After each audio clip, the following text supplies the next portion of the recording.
नमो भगवते वासुदेवाय।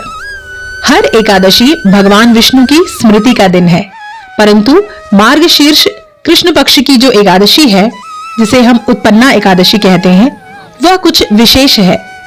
यही वह दिन है जब एकादशी माता स्वयं प्रकट हुई थी भगवान विष्णु की दिव्य शक्ति के रूप में, और इसी दिन अधर्म और असुरता का भी अंत हुआ था। सतयुग का समय था।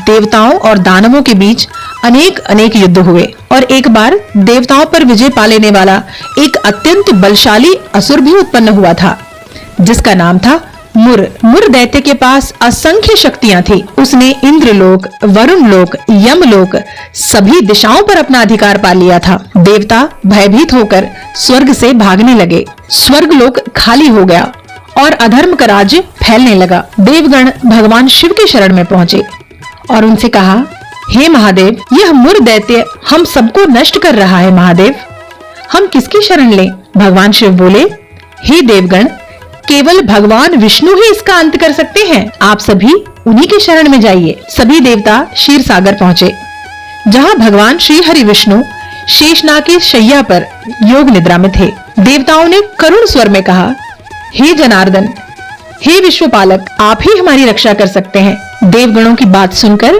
भगवान विष्णु ने मुस्कुराते हुए कहा, देवताओं, निश्चिंत रहो, मैं स्वयं मुर दैत्य का संहार करूंगा। फिर आरंभ हुआ एक भयंकर युद्ध। एक ओर श्री हरि विष्णु, दूसरी ओर मुर दैत्य और उसकी असंख्य सेनाएं। सातों समुद्रों में लहरें कांप उठी, पर्वत डोल उठे, आकाश थर्रा गया। हजारों वर्षों तक यह युद्ध निरंतर चलता रहा। अंततः भगवान विष्णु कुछ क्षणों के लिए हिमालय की हेमवती नामक गुफा में विश्राम करने लगे।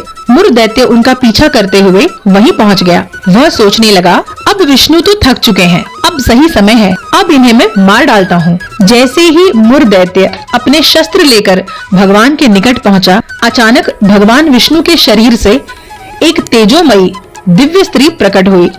अत्यंत रूपवती, दिव्य आभा से चमकती हुई। उसके हाथों में शस्त्र थे, नेत्रों में तेज और मुख पर करुणा थी। क्षण भर में उसने मुर का सर काट दिया। दैत्य वहीं धराशायी हो गया। संपूर्ण दिशाओं में दिव्य प्रकाश फैल गई। देवताओं ने स्तुति की, जय हो देवी, आपने धर्म की रक्षा की है। भगवान विष्णु ने जाकर देखा तो मुर दैत्य मृत पड़ा था।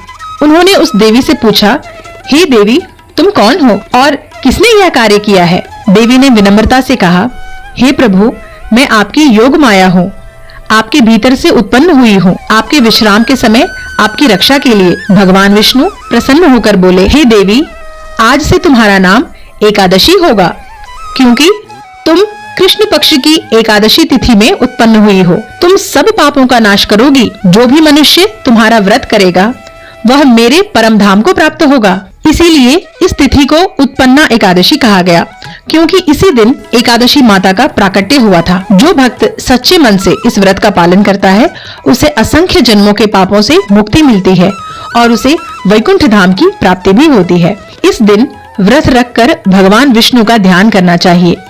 गायत्री जप, विष्णु सहस्त्र नाम का पाठ या ओम नमो भगवते वासुदेवाय का जाप करना अत्यंत शुभ होता है। जो भक्त सच्चे मन से इस व्रत का पालन करता है, उसे असंख्य जन्मों के पापों से मुक्ति मिलती है और उसे वैकुंठ धाम की प्राप्ति होती है।